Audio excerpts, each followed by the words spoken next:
Hi, Mark. Hi, Bob. How you doing?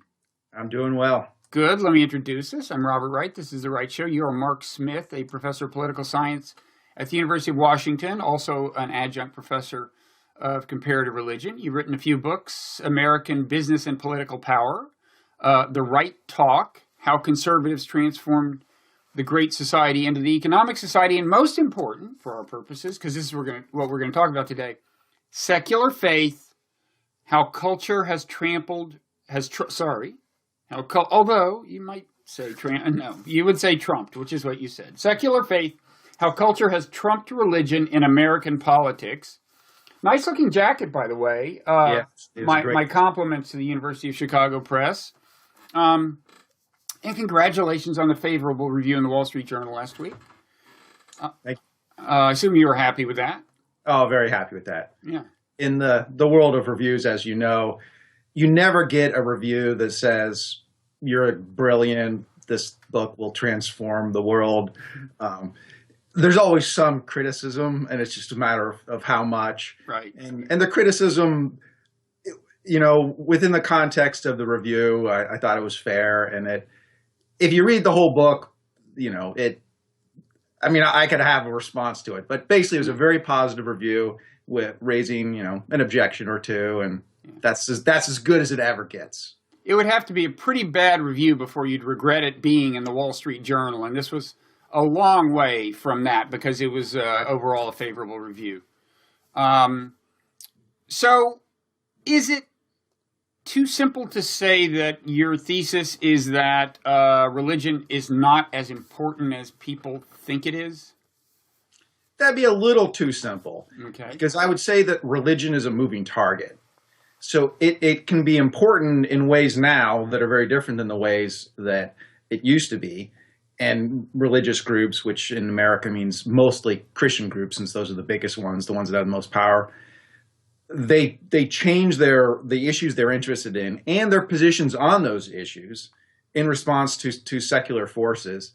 And so at any given point in time, the religious groups are often a player in the public debates over a wide range of issues, but they're kind of evolving along with the rest of society. So they're more of a responder rather than a driver. Mm-hmm. But at any given point in time, they are still a player. Right.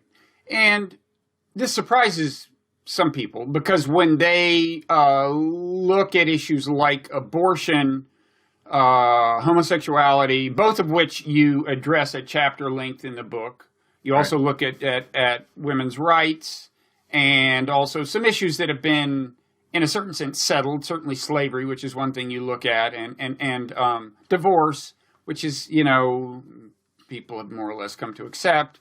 You look at all of these, and on a number of these, certainly the hot button ones today, a lot of people think of opposition to gay rights and opposition to choice in the realm of abortion to be kind of religiously driven. The positions on these issues to be religiously determined, you might say. And you certainly show that the story is more complicated than that, right? Right. Now why don't we look at an issue to give people a sense for how you see the dynamic between religious faith, religious values, scripture on the one hand, and positions on political and social issues on the other. Why don't we start with an historical one, slavery. Okay. Now, for starters, it seems to be the case that when slavery was still an institution in the United States and opposition to it was bubbling up, there were Christians on both sides of the issue, right? There were abolitionist Christians and there were pro-slavery Christians. Yeah. They both found some support for their views in the Bible. Is that right? Right. The Bible it's a really compilation of books. We call it one book just because we put it between two covers, but there's a lot in there. And there are specific passages relating to slavery, and then there's also some general principle, say the golden rule, or love your neighbor as yourself, love God first, and then love your neighbor, and those kinds of things. Which also, even though they don't speak to slavery directly, could be marshaled as something relevant. So there's a lot of material to work with. And if you just read straight up, the Bible seems to support slavery in both the Old Testament and the New Testament. In the Old Testament, it gives the provisions under which you can enslave someone, which is as prisoners of war, or if they're offered for sale to you, but they have to be foreigners. You can't enslave your own people. And then in the New Testament, it just takes that for granted and says slaves should obey their masters without taking any formal stance. So if you just read it straight up, it looks to be pro-slavery. But you could say, well, the larger themes of the Bible are about emancipation and God's justice and mercy. And hey, didn't God lead the Israelites out of slavery in Egypt? And, didn't Jesus tell us we should, treat everyone fairly? And so you could say, well, when you look at the principles are very anti-slavery, even though the specific passages are pro-slavery. So depending on which way you want to look at it, you can make a pro-slavery case out of the Bible, or you can make an anti-slavery case out of the Bible. Mm-hmm. Which in turn, what I claim that what that means is that the Bible itself can't be decisive. Mm-hmm. There are going to be larger forces that come in and shape how people are thinking about the issue, and they more or less decide their position, and then they find the biblical support for it after the fact. And do you have a view on what forces were, in fact, shaping the views of those two sides when they were still in conflict? Yes, very much so. I think the largest driving force is beliefs about freedom and individual rights. And if you go back to the colonial era, from the Virginia colony and later the Massachusetts colony, those start in the early part of the 17th century, and it's not for about 70 years until there's any organized objection to slavery. There's no colonial records from that first 70 or so years of anybody standing up and saying, hey, wait a minute, is it really right for us to be enslaving some people? Now, in the case of the Virginia colony, it was Africans. The Puritans in Massachusetts, they enslaved some of the Indian groups that they had wars with, and so and in winning those wars, they enslaved some of the losing members of the tribes. And no one stood up and say, hey, wait a minute, isn't this really wrong? Mm-hmm. We have no records of that whatsoever. We do get a first objection coming from Quakers toward the end of the 17th century. But at that point, they were a very small group, and they didn't have a whole lot of credibility in the rest of colonial society. And it's really not until you get the revolutionary movement in starting in the 1760s and picking up steam in the next decade, where you really start to see a strong anti-slavery case. And the people who are making it, they linked it very directly to the revolutionary struggle. They said, hey, we're fighting for freedom from the crown, from England. And they said, the king has usurped our rights. And wait a minute, don't we have this slavery thing? And isn't that about usurping somebody else's rights? So people kind of started to put two and two together and say, if we're really going to be consistent and advance this message of individual rights and freedom, then slavery cannot stand. Mm-hmm. And that's really the first wave of emancipation. And that's when the northern states abolished slavery as part of the revolutionary struggle. So the first one, I believe, was Vermont in 1777. I'd have to look it up to be sure, but it was around that time, right as the revolutionary struggle was getting underway. It's the first time any state had abolished slavery. So they previously had it. So you would see it as kind of logic carrying the day. I mean, for one thing, there was a logical contradiction between their quest for liberation from the British and their enslavement of other people. And I guess there were also kind of ideas in the air, I guess, in the era of the Enlightenment and thereafter. Very much. But by and large, you view it as kind of, in a certain sense, intellectually driven. I mean, slavery was just an intellectually confused kind of institution in a certain sense. It was. Once you get the Enlightenment ideas percolating up, it becomes hard to justify it rationally, intellectually. Now, that doesn't mean it's going to be easy to abolish. And because you had those some people in the South saying, hey, it doesn't make sense here either.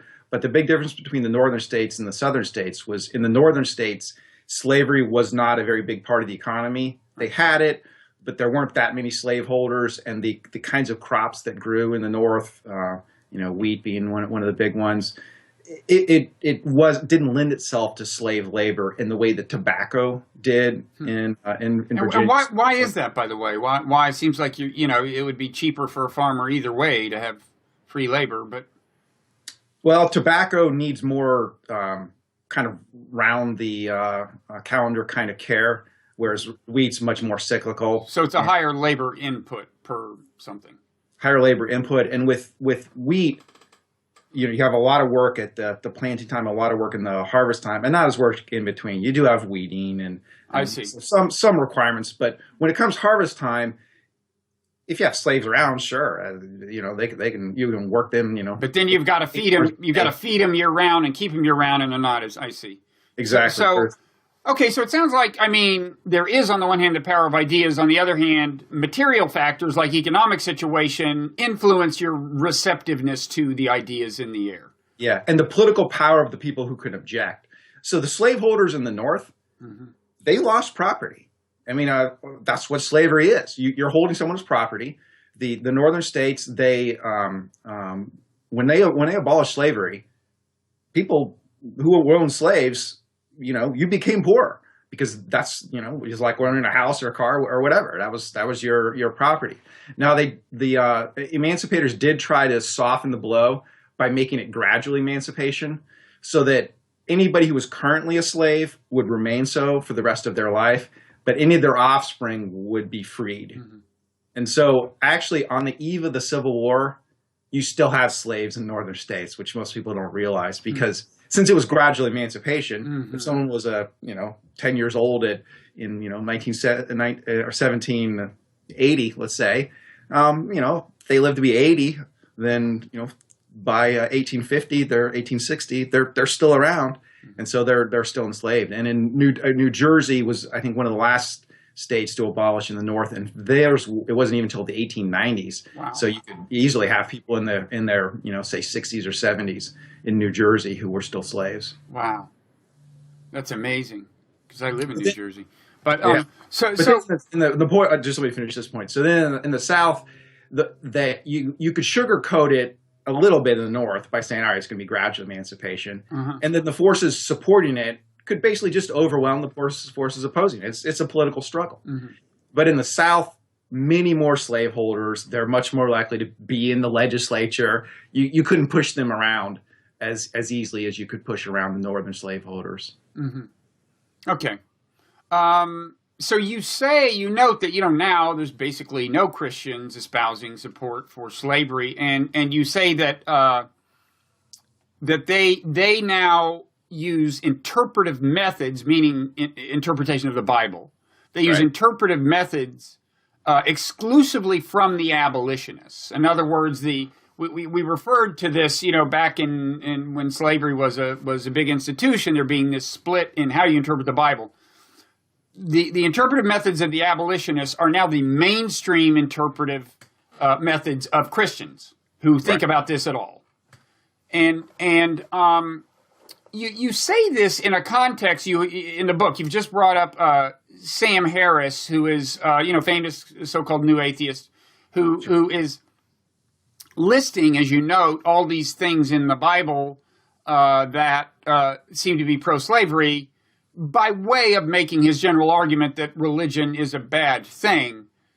But it seems to me that in a way, the upshot of this, given that, as you say, all modern Christians find a way to dismiss those scriptures, at least a literal interpretation of those scriptures, is that actually scriptural text at all, religious text at least, scripture, is not nearly as powerful as he sometimes seems to think it is, right?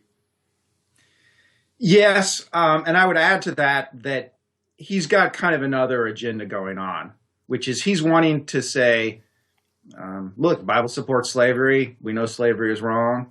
Doesn't that prove that the Bible was written by human beings, not by God, and that therefore there is no God?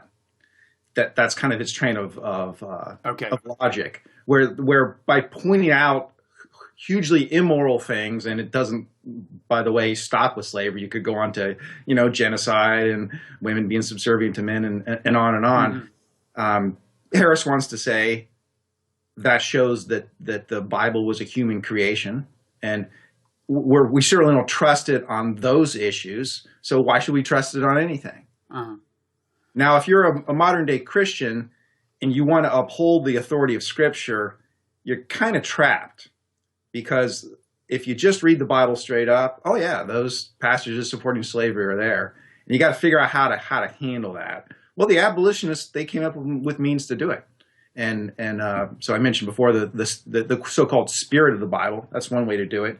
Another way to do it is there's this restriction on what the King James Version called man stealing, or what we would more commonly call kidnapping. And so see how some of the abolitionists would say, well, to enslave someone, you got to kidnap them first. And so if you prohibit kidnapping, don't you prohibit slavery? Well, not really, because if someone's a prisoner of war, that's not a kidnapping situation. The Bible explicitly authorizes that slavery for that. And if they're offered for sale to you, you didn't kidnap them. So there's so that though before say 1700, no one had ever interpreted the Bible to oppose slavery.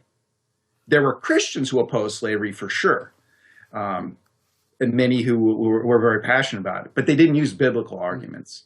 They would sometimes use religious arguments. They might use even theological arguments, but not biblical arguments, because they didn't, the Scripture just didn't seem to support them. But the abolitionists got a lot more creative. They actually used biblical arguments to oppose slavery. And this creativity of interpretation, I think, is generally more associated with kind of the left than the right, you might say, or certainly with theological liberals and with theological conservatives.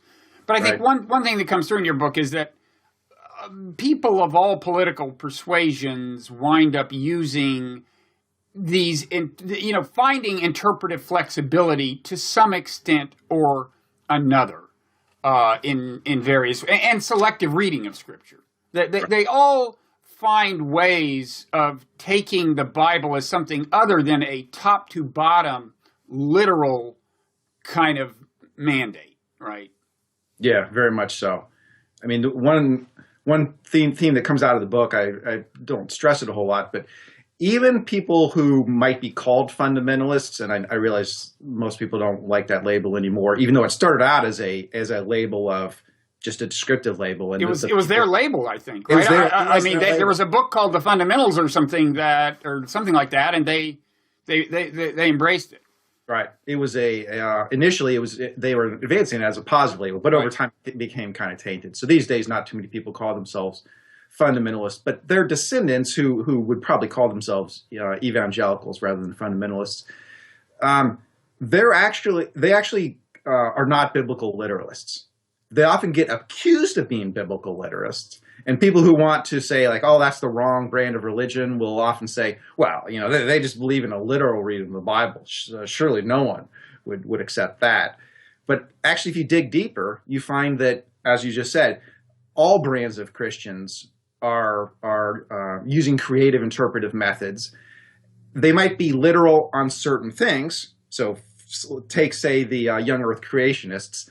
They're obviously very little about the first couple chapters of Genesis, but those same Christians are not literalists when it comes to slavery.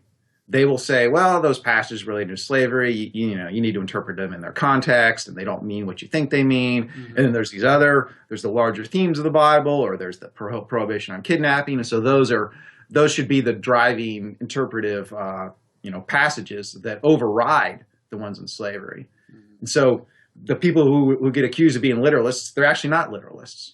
Okay. So let's turn to a more contemporary issue, abortion, and an issue that is not resolved. So you still do have people on both sides of the issue. You have Christians on both sides of the issue. Now, I would think there's not as much explicit reference in the Bible to abortion as there is to slavery, right? I mean, is there what kind of recourse is made to biblical text on the two sides? Well, not only is there not much on abortion, there's precisely none. Mm-hmm. There's not a single verse, not a single passage that refers to abortion. Even though there was something like a crude version of abortion then, is that right? Even in... Yeah, there were crude versions of abortion. I mean, as long as human beings have existed, they have tried to practice birth control. Now, the techniques they had available weren't all that sophisticated, but you look at hunter-gatherer societies, they will try to space their birth apart to the best they can. And in the ancient world, there were herbs available that would that you could consume in an attempt to cause an abortion. And the hope was, these were basically poisons, and you make the woman so sick that she expels the fetus. Mm-hmm. Now, it's kind of a dangerous game to play. Sometimes it worked, sometimes it didn't. Sometimes the woman died along with the attempted abortion. Uh-huh. But those, there were a lot of herbs that were believed to have abortion-inducing properties, and so people would try that as an abortion method. Okay, so if there's nothing in the Bible explicitly about abortion, how do the two sides make use of the Bible? Once again, creatively. So since there's nothing explicitly about there's no verses you can actually point to. The Protestant tradition, you like to have what's called a proof text. Hey, it says right here, this verse, you can cite chapter and verse and hope to settle the debate. You can't do that with abortion. So instead, you have to get there in kind of a roundabout way. And so, for example, some people on the pro-life side will cite the Ten Commandments. Hey, you shouldn't murder, shouldn't kill. Well, abortion is murder, right? So therefore, abortion's wrong. Well, only if you accept the premise that's not stated there, which is that from the moment of conception, whatever exists is a fully functioning human being who should be entitled to all rights and liberties. If you don't accept that, then the prohibition on murder means you can't, kill a fully functioning sentient person. So you can get there that way. And then there's this big debate, which most people aren't aware of, but in the world of biblical interpretation and fights between the different Christian groups that were on the pro-life or pro-choice side, it does play heavily. Where there's this passage in Exodus that involves two men fighting. Somehow they injure a pregnant woman, and she has a miscarriage. And it says that the two men, if she has the miscarriage, they have to pay a fine. Mm-hmm. But if she also dies, then it's eye for eye, tooth for tooth. Mm-hmm. So they have to be put to death. So the kind of, you might say, unplanned abortion in that case is itself punished. Regardless of whether the woman dies, there is some punishment inflicted. Yes. And therefore, although people on the other side, I assume, note that in that case, the woman did not ask for the abortion. She didn't ask for the abortion.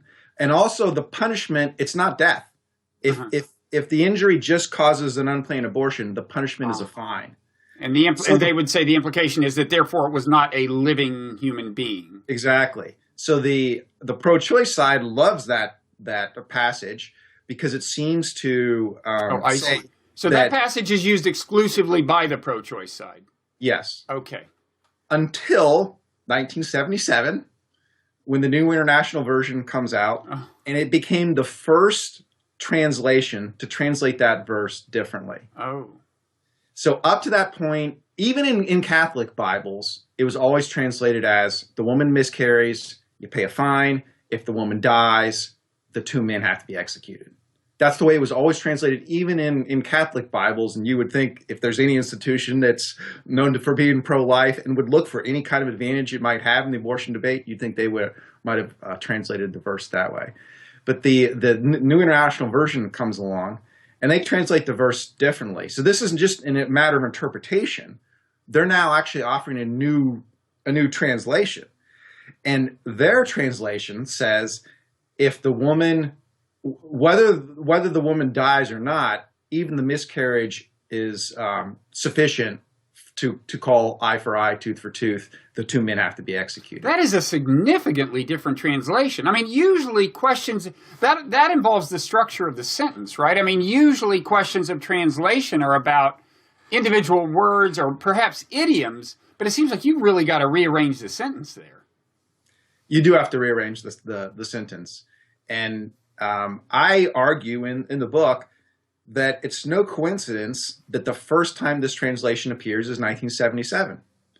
This is precisely, actually it might have been 1978, but whatever, 77 or 78. This is right when the abortion debate is picking up. If you go before Roe v. Wade, which was 1973, you had a long tradition of Catholic opposition to abortion, but you didn't have a long tradition of Protestant opposition to abortion, at least not in the same way. They often opposed abortion because it was kind of linked to extramarital sex or premarital sex. So it was more of an issue in terms of keeping people on the straight and true in terms of their sexual behavior, rather than a matter of abortion as murder. You get the Roe v. Wade decision, and you can see this in some groups like the Southern Baptists, who previously had a more moderate position on abortion. After Roe v. Wade, the more conservative part of the Protestant stream, they become much more pro-life than they had been before. So by 1977, 1978, they are strongly pro-life. And that's, I argue, the impetus for this new translation, because before that, the Catholics never really needed that particular verse anyway, because they have a different means of reaching doctrine. So in the Catholic Church, it's history, it's tradition, it's the magisterium. So the Catholic Church had really a 2,000-year history of opposition to abortion, with some changes over time in terms of when the fetus becomes animated and therefore when it counts as a human being. And so there was some evolution even within the Catholic Church. But since the Catholic Church isn't dependent upon biblical interpretation per se, they didn't need proof texts. But the whole point of the Protestant Reformation is, well, we're not going to accept the teaching just because it's part of tradition. We need to be able to ground it in the Bible. So the Protestants really kind of needed that verse. And if that verse says something that undercuts the pro-life position, that puts them in a pickle. The verse translated straight up just makes it look like the fetus is not on the same plane as the woman in terms of whether it dies. So do scholars of Hebrew who seem to have no particular axe to grind here generally look at that and go, yes, this is a shady translation? Yes. If you look, for example, at Jewish translations, of which there are several prominent ones out there, not as many as in the Christian world. Christian world seems to love new translations, so there's a few dozen major Christian translations out there and a large handful of Jewish ones. But the Jewish ones, they all translate it as a miscarriage. And when it's a miscarriage, you pay the fine. If the woman dies, then you get executed. So you would think that the Jewish translations that are based upon rabbis with years, decades of study of Hebrew, that they would know what they're doing and would translate it properly. And they all translate it as the miscarriage. Now, you said that early on within conservative Protestantism, I mean, like in the 70s or maybe a little earlier, the abortion issue seems to have grown out of a concern about premarital sex, about promiscuity. And this is just totally consistent with an anecdote from my distant past, which is I was in high school in San Antonio, Texas in the 1970s. And we had a history teacher named Mr. Lightfoot, my freshman year, who was basically a football coach. But in Texas, for better or worse, they make dual use of football coaches. Oh, yes. And I remember him saying, abortion is for people who want to have their fun and not pay for it. Right. And first of all, it's kind of a grim view of what parenthood is. It's like paying for 18 years of paying for one night's fun. But you very much saw there that he associated abortion with promiscuity, with reckless sex. And that leads to a question. In the case of slavery, you said that you thought that the kind of animating force ultimately for the side that prevailed in the debate was kind of the power of logic in a certain sense. There was just kind of compelling logic behind the emancipation argument. Abortion is more complicated. I think, I'm personally pro-choice, but I recognize it is a very difficult moral issue. It doesn't seem to me like slavery. And I recognize that there are arguments on both sides and that there are kind of moral trade-offs. And so I assume your answer is not going to be that the pro-choice side, for example, is sustained by the sheer power of logic. So this is an issue where again you have to ask. So what is shaping the sentiment on both sides? And I guess one kind of answer would be socioeconomic, right? Like an interesting question would be, like, it may be that, for example, first of all, for younger viewers, we should take them back to a world where the birth control pill was a new thing. Yep. Contraception was a pretty spotty proposition, therefore, and sex was more strongly correlated with actually getting pregnant than it is today. So it was naturally a concern for parents of daughters in particular that you can imagine how they would develop a certain antipathy toward promiscuity just because of the implications it might have for them. Suddenly they've got a pregnant 16-year-old girl. So, and I guess one thing I'm wondering is, did that tend to be a concern for some reason in some socioeconomic sectors more than others? I know this is not something you've probably done research on, but just speculatively, I've kind of wondered, we think of a position on abortion as being, something associated with conservative evangelicals. But I'm wondering if you went back to the 1970s and controlled for variables like, income or education level or rural versus urban, or, various variables, I wonder if there would be any correlation at all with religiosity left. Does that make sense? Yeah, that makes sense. Certainly before Roe v. Wade, you could get abortions but it was generally from your OBGYN, and better off women were able to secure abortions. Right. Worse off women were less likely to have that relationship with an OBGYN. Right. And they were the ones who would turn to the back alley abortion clinics. So there really always has been this heavy class element to abortion. And there is, we should say, a correlation on the religious side. The kind of mainline, more liberal denominations tend to be correlated with higher income levels, right, than the conservative evangelical denominations. Right. And the better off women have, even before Roe v. Wade, they were generally able to get abortions, at least, in very serious cases. And if necessary, they could also travel. Once you had a few states that were liberalizing their laws, if you were better off, you could travel. But for a lot of people, most people, frankly, putting together the resources in order to go to another state in order to acquire an abortion just isn't feasible. And we're seeing a similar kind of pattern now where there are several states that have, like one abortion clinic in the entire state, where if you need an abortion, you might have to travel a few hundred miles. That might take you, 2 or 3 days out of your life. And also you have to pay for it out of pocket too. So it's typically something like, say, $500-600, which for you and me, we could come up with $500 or $600, but for a huge percentage of Americans, that would be a real challenge. So the abortion laws that we have now still have this huge class dimension to them, where even when there's a lot of restrictions, which there are now, and increasingly there's more and more in states that are passing restrictions, and there's going to be a Supreme Court case this current term about abortion, the better off women can get around those restrictions. But the lower class women, and that's a huge overlap with that with race as well, they have a much more difficult time. So getting access to abortion for women on the lower end of the SES ladder has become a real challenge. And really has always been a challenge in a way that it hasn't been for the better off women. So this may be a case where secular socioeconomic variables are kind of independently predictive of to some extent, of one's position on abortion, even when you take the religion away. And the religion may be almost masking that kind of effect, that kind of causal relationship. Yeah, it's kind of tricky because I would want to distinguish between those who get abortions and people's opinions about abortion, which are not necessarily the same thing. In America right now, about 35% of women who pass through reproductive age will have an abortion.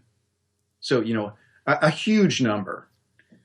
And yet overall public opinion is pretty evenly split.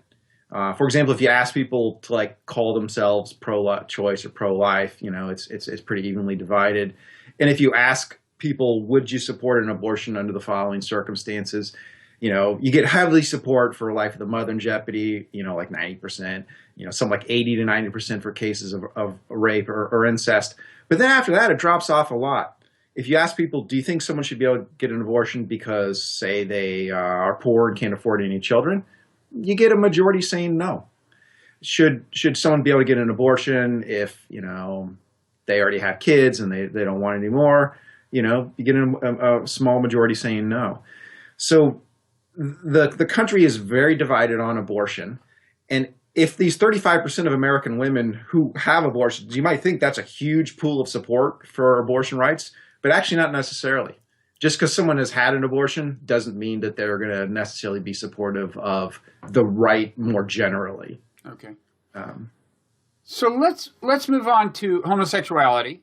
And now we're getting back to an issue that's a little more like slavery in the sense that the movement seems to be kind of in one direction in the long run. There are still, there's still a division of opinion to some extent on things like gay marriage, but the movement in one direction, generally speaking, on gay rights has been so strong and rapid by historical standards over the last few decades that you kind of have a sense, I think, of where this is going to wind up. Again, I assume you have a difference in interpretation of biblical text here on the two sides of the issue historically. Yeah, very much so. And what's really interesting about the homosexuality issue is the abolitionists introduced these methods of interpretation on slavery. Mm-hmm. So I mentioned finding certain things like the kidnapping or looking at the overall spirit of the Bible. And another one they emphasized was the context. So they would often try to say, well, the Bible authorized slavery for their times, but modern slavery is very different. And so just because the Bible authorized a type of slavery for their society, that doesn't mean that it would authorize a different sort of slavery for our society. So they offered a contextual interpretation. And the people supporting gay rights, Christians who wanted to support that and make a case for the Bible, they kind of grabbed all of those same interpretive methods.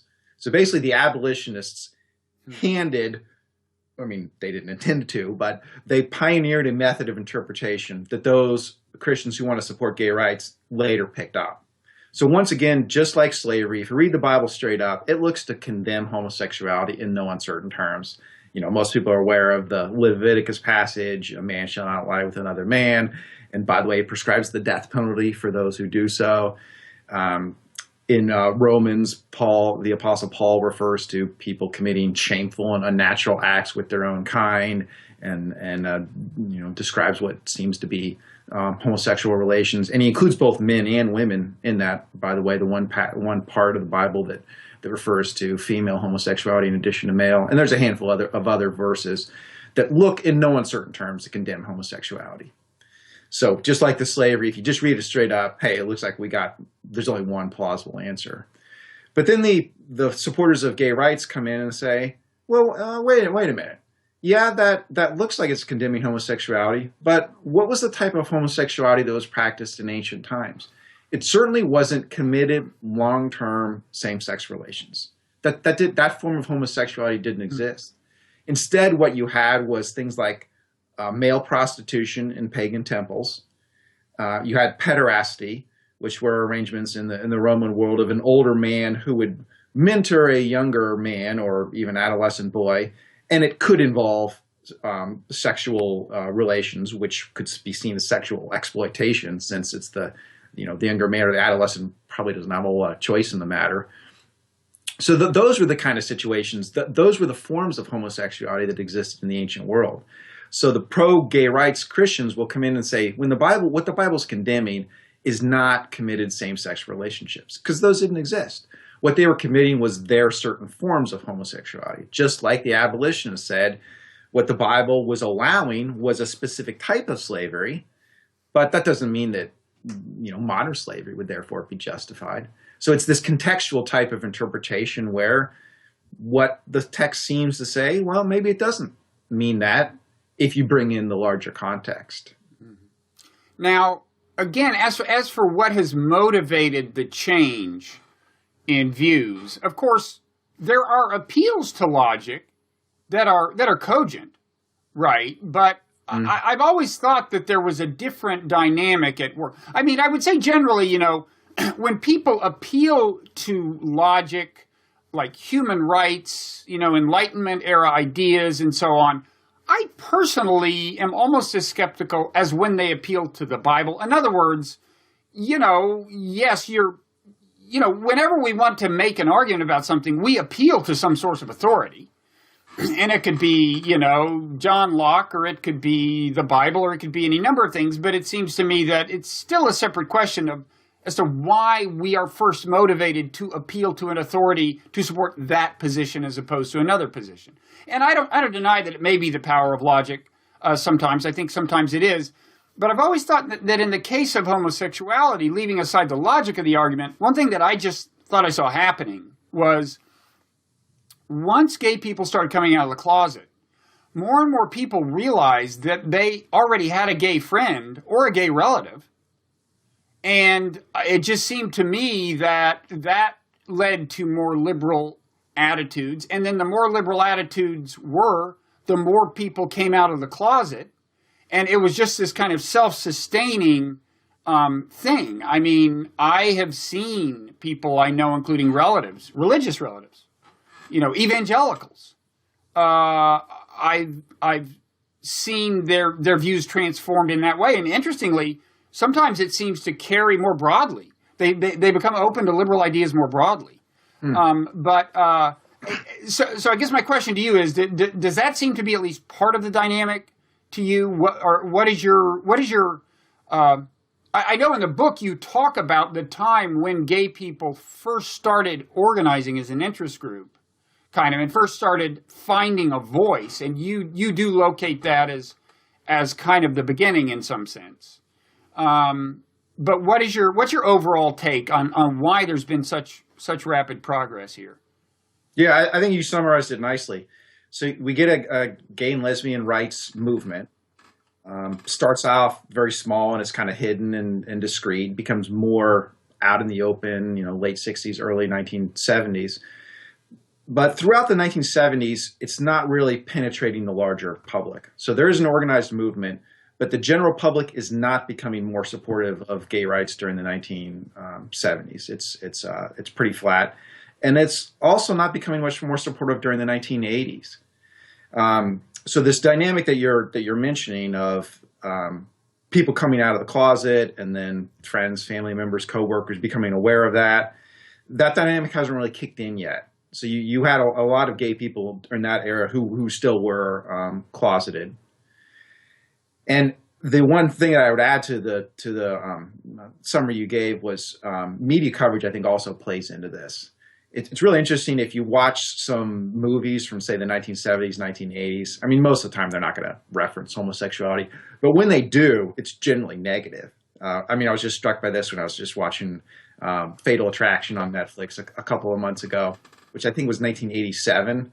And it had just this one little thing. But, you just casually slip in, very what we would consider today bigoted dialogue or references. And that was just par for the course. I don't remember that, which is probably a sign that I saw it right when it came out.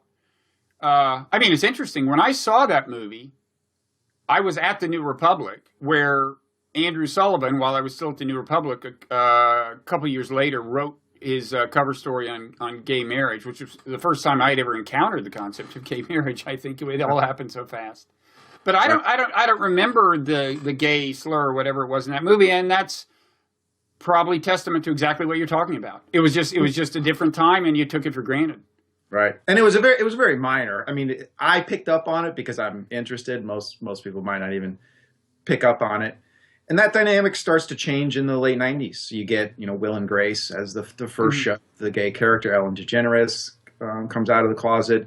And you start to see the media change. And you start to see gay characters appearing in mainstream shows and being kind of, part of the show. Mm-hmm. So you get what's going on in people's personal lives where the heterosexuals are more likely to know someone who's gay or lesbian. And then you get the media coverage reinforcing that. So that sets in motion this dynamic where people are becoming more open to gay rights in areas like protection from housing discrimination or employment discrimination, and eventually marriage. And as all that's happening, one of the larger themes of the book is that regardless of your religious affiliation, you're part of the society. So if you're a secular person, you're seeing that unfold before you. But same thing if you're an evangelical Christian. Same thing if you're a liberal Christian. Now, there's certain exceptions. If you're Amish and you don't have electricity, you don't have TVs, okay, that's a little different story where you really can wall yourself off from the larger world. But outside of those very small communities like the Amish, everybody else, they're interacting with people in the workplace. They're consuming the news shows. They're consuming the entertainment shows. So they're becoming more accepting of homosexuality as driven by these secular forces. So then what happens if you're a Christian and you think the Bible has authority, and traditionally the Bible's been understood to condemn homosexuality, but you are kind of coming to believe, hey, as long as it's two people and it's their individual choices and they're wanting to be in a committed long-term relationship, what's wrong with that? So there's going to be pressure on you to kind of give up that interpretation that has traditionally been placed on the Bible and to do some of these contextual and creative interpretations that the abolitionists had done on slavery. So what I argue is that the interpretations, they're a lagging indicator.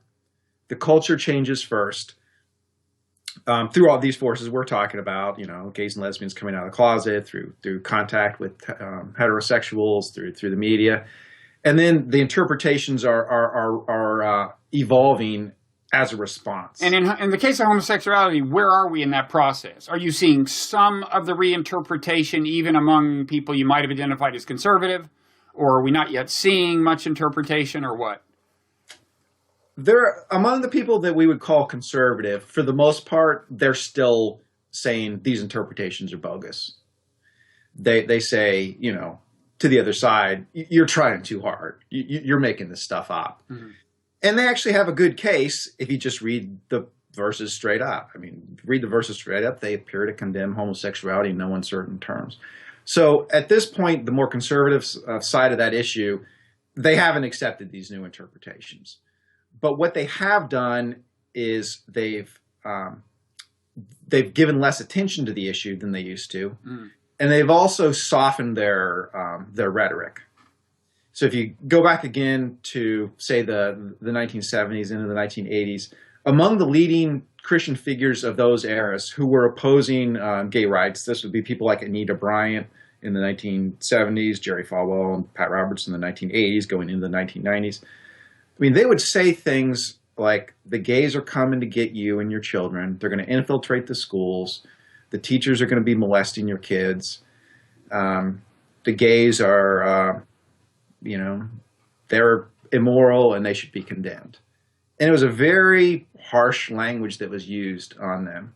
And if you look at the people today who would say homosexuality is a sin, they don't talk that way anymore. They would say, look, the Bible condemns it. It's wrong. But on a personal level, you should, respect everybody as an individual. Mm-hmm. They would say, love the sinner, hate the sin. Exactly. Now, in the olden days, they still used that phrase in the olden days, but they didn't really follow it. Now, the people who are taking the conservative side, they tend to follow that phrase more closely, of saying the sin's wrong, but everybody's a sinner in some respect. And so, yes, this is a sin. We should try to teach people that it's wrong and try to get them to not engage in that behavior. But we're not going to condemn them as individuals. Mm-hmm. And so the rhetoric has changed. So that even though They're not accepting the new interpretations. They have softened their rhetoric, and they're also giving the issue less attention. I mean, I'm really struck by how little same-sex marriage is played in the presidential campaign. Mm-hmm. Even though you got some candidates like Ted Cruz who are openly against it, it's just not part of the discussion. In Donald Trump's case, he was pro-choice or not pro-choice, pro-gay rights before most people on the left were pro-gay rights.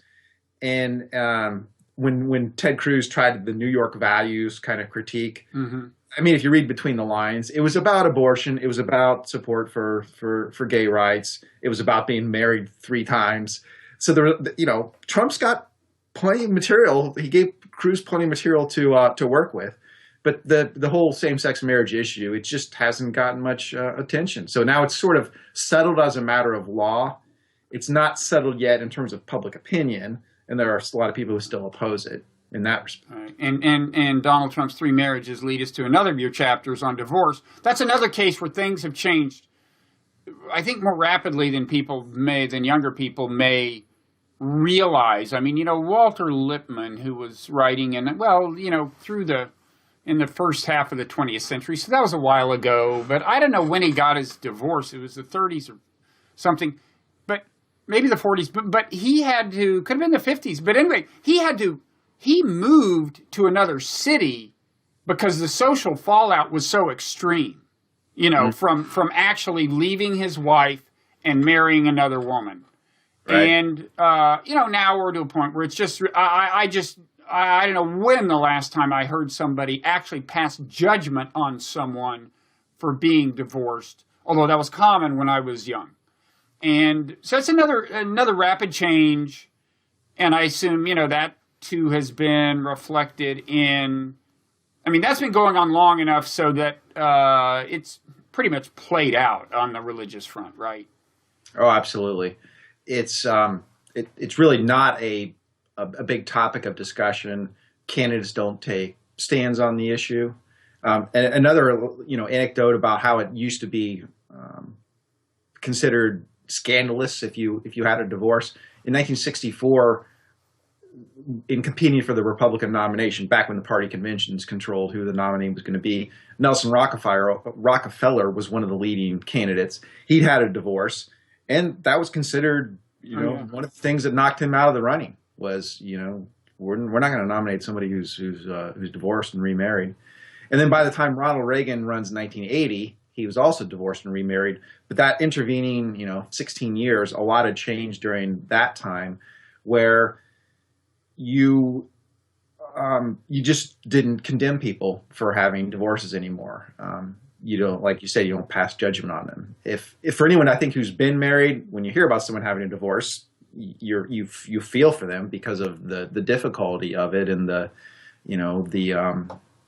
of the pain that you have to go through in order to do that. But we think of them more as, I'm sorry you're going through that, rather than, wow, you're a really bad person because you're having a divorce. And that wasn't true earlier in the 20th century. And this is another area where the Bible seems to speak very, very clearly. The Bible prohibits divorce. It's as a serious sin. And in one part of the New Testament, Jesus says if you divorce, get remarried, you're committing adultery. Well, adultery is one of the 10 commandments. It's prohibited there. So this would seem to be a rather serious matter. And it used to be. So this is one of the stories of American history that I try to uncover and tell because it's not widely known. But we had about 150 years of political struggles over divorce, where states were gradually loosening their divorce laws. A lot of Christian groups were resisting along the way. There was some back and forth, but it was a hot button political issue. It was like one of the culture war issues of the 18th century and the 19th century, where you could get people fired up over that.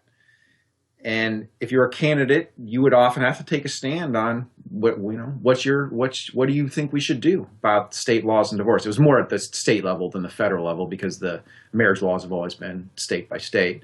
But if you were running for the legislature, the governor, that was something you might have to address. Mm-hmm. And as time goes on, more and more people are getting divorced, and that makes it a tricky situation for Christian groups who want to oppose it. Because when it's just a small percentage of people, you can, it's easy to scorn a small group.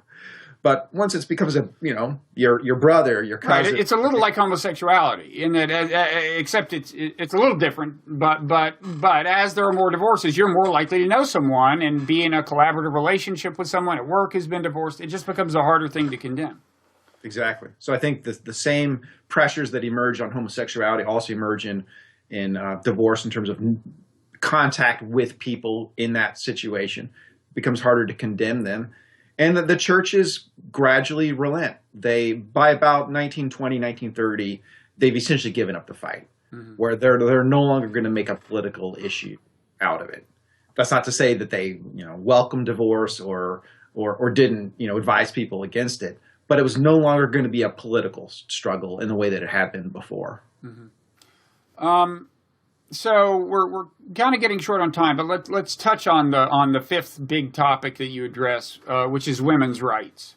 Mm-hmm. There again, there's been pretty rapid progress. I mean, there's a graph in your book where I think the question is, would you support a woman running for president or something like that? And in 1945, most Americans say no, so that must include a non-trivial number of women. I think only about 40% say that they would. Mm-hmm. And then, of course, and now it's like, fewer than 10% say they wouldn't.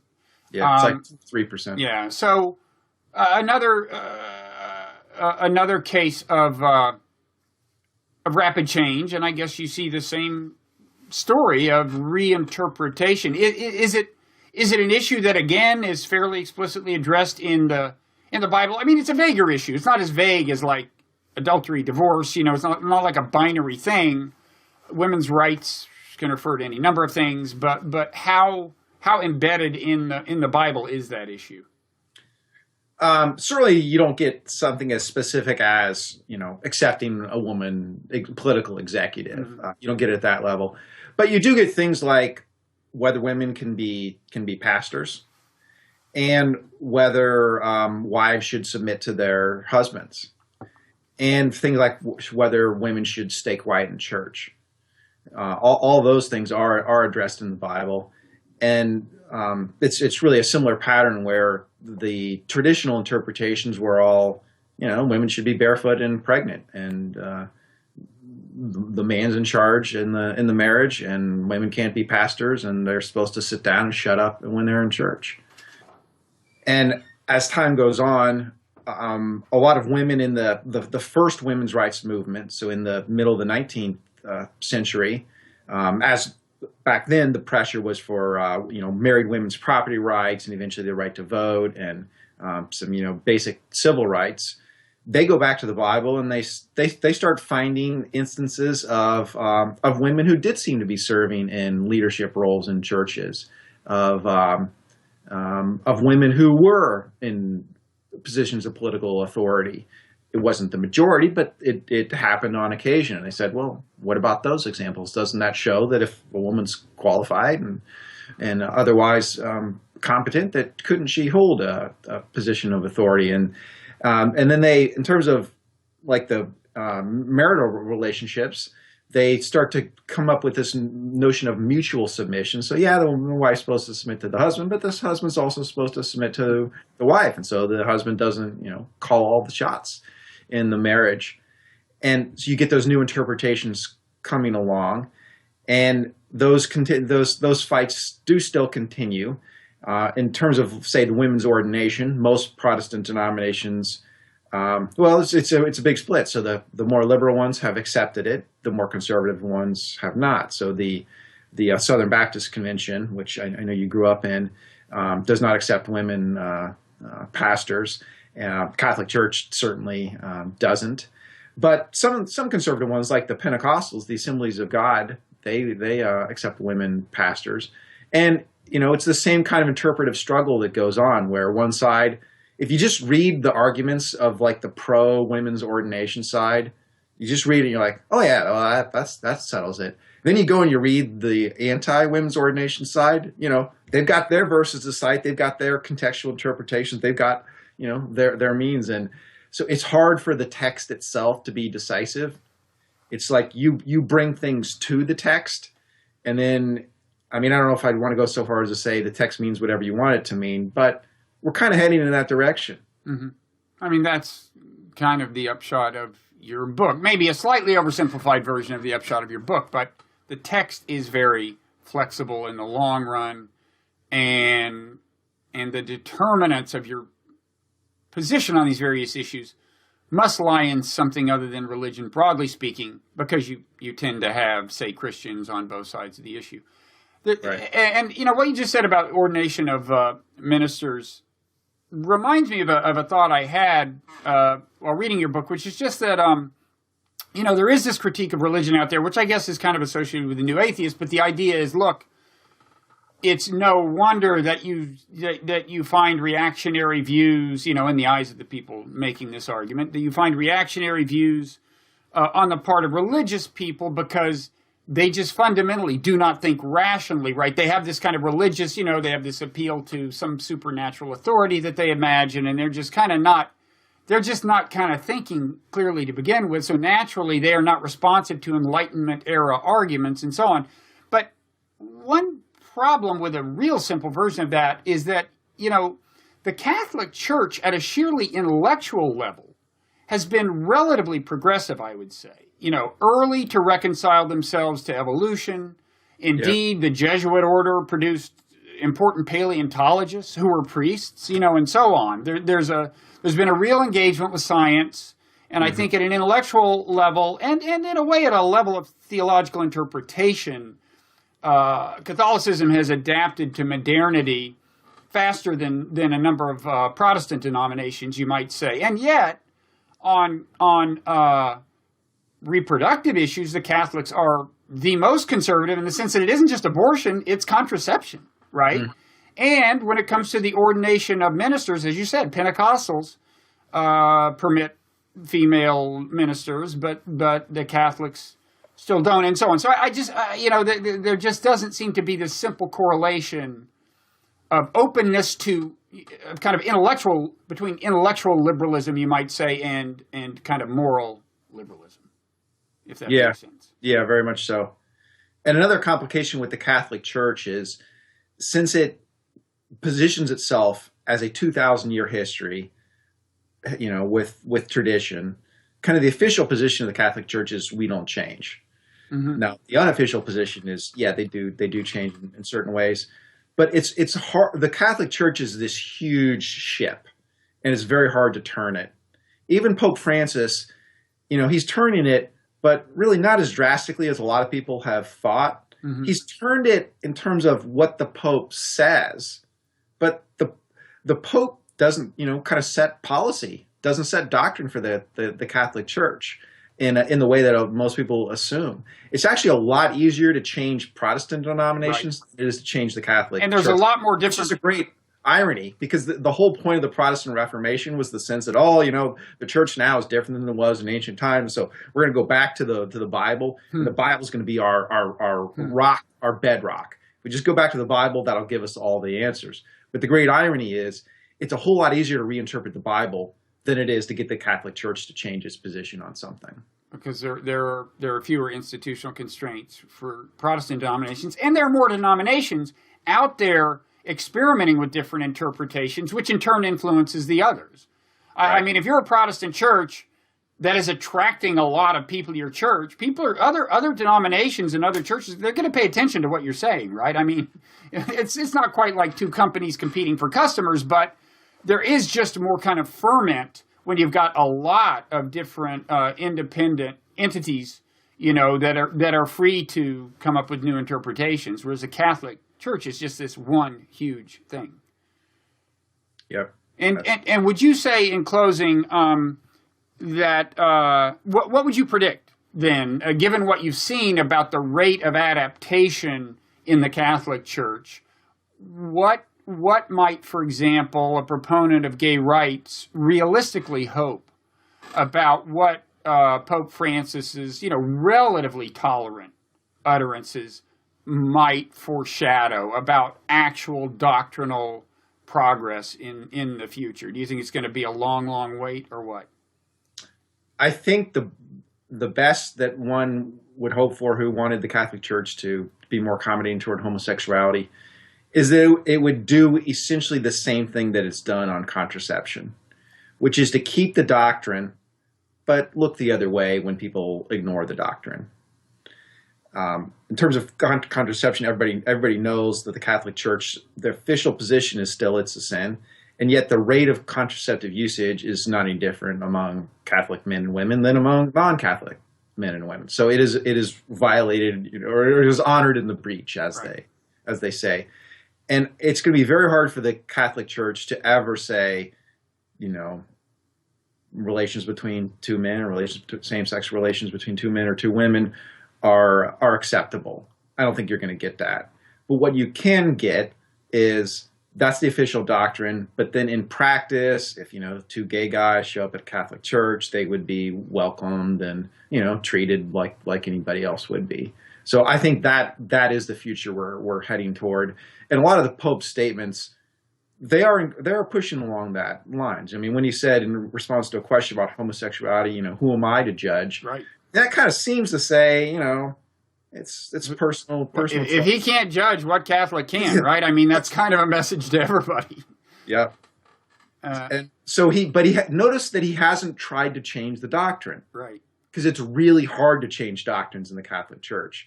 But you can certainly change how much attention you give to them, whether you apply them in all circumstances, how much energy you give to the issue. So I think that's the direction we're heading in the Catholic Church. Mm-hmm. Okay. Well, listen, thank you, Mark, for taking the time. It's really a fascinating book, Secular Faith, How Culture Has Trumped Religion in American Politics. Continued good luck with it. Yes. Thank you. And then, and maybe down the road, we'll talk to you again. Sounds great. I'd like that. Okay. Thanks a lot.